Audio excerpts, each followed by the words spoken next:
هغه ده چې ما تا د روجې نه څه فایده واغسته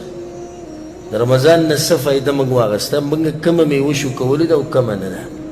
تقوا به موږ کې راغلې ده او که نه د تقوادارو هغه سرټیفیکیټ موږ ته میلاو شوی ده او که نه ما ته اوس ته په اوله کې ویلو د روجې چې شروع کېده ما وی ما د رمضان د میاشت چې د مدرسه ده د څه شي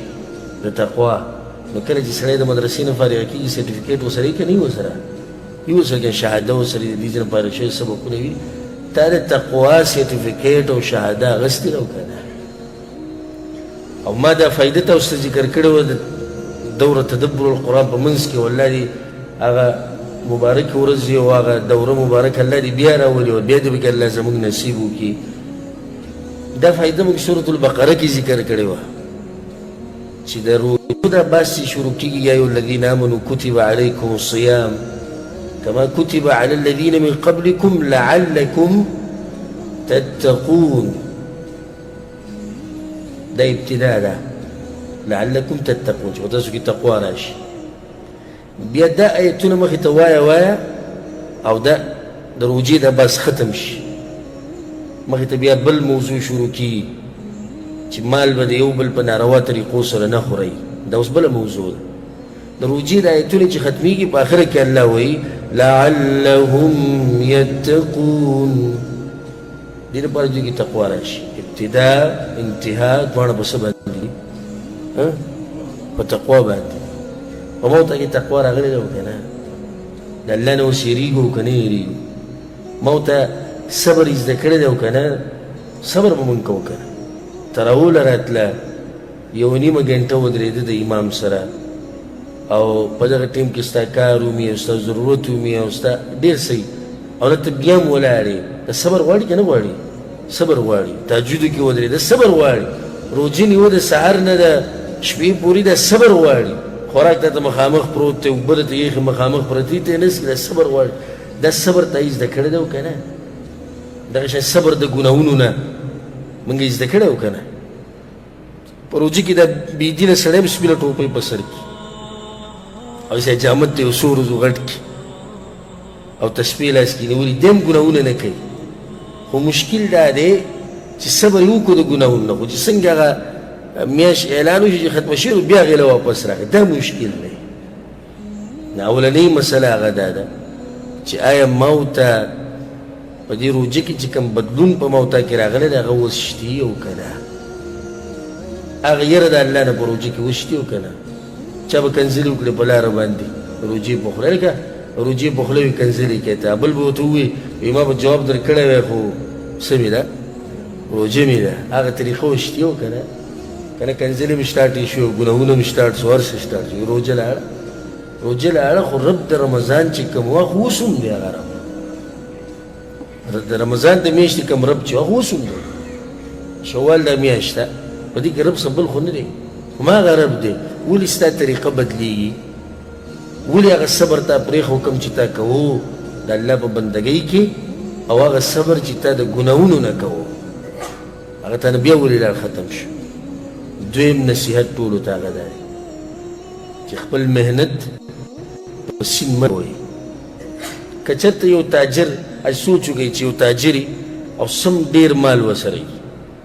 او ریالونه او ډالرې او ځمکې او سره زر او سپین زر او د کلونه تېر کړي دي چې دې منصب ته او دې مرحلې ته راورسي په کوم باندې چې دی کله چې ول الله سم عزت ورکو او ډېر مال یې وله ورکو خپلې خزانې کولاو کړي او ټول یې سیند ته ګزار کړي ای تاجر مبارک ته څه وایي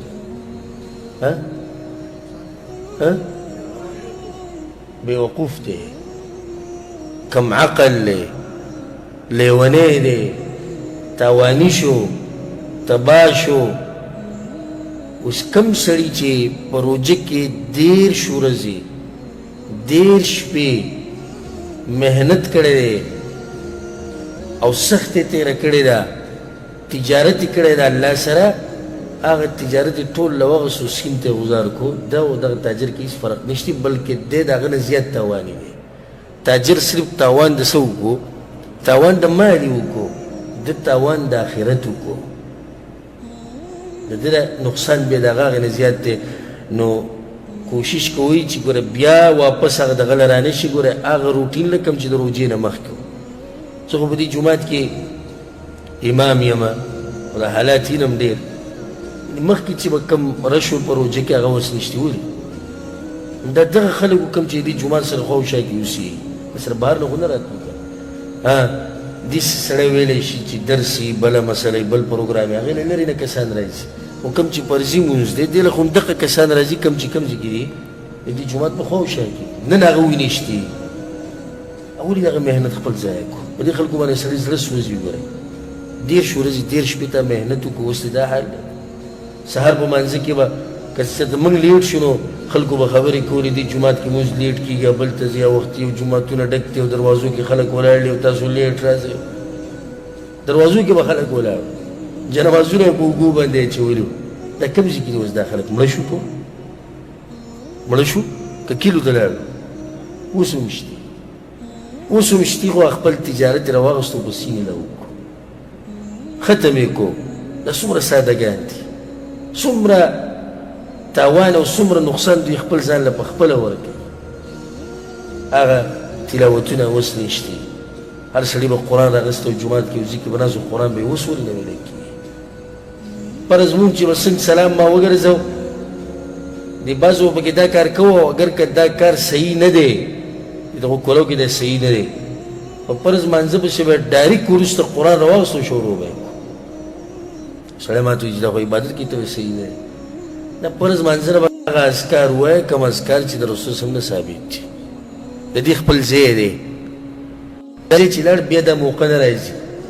دا ووایه بیا قرآن راواله ویې وایه ورسېدي به که ونه رسېدي نو د ده دا کار څه شو دا غیر اولا دی صحیح طریقه دا نه ده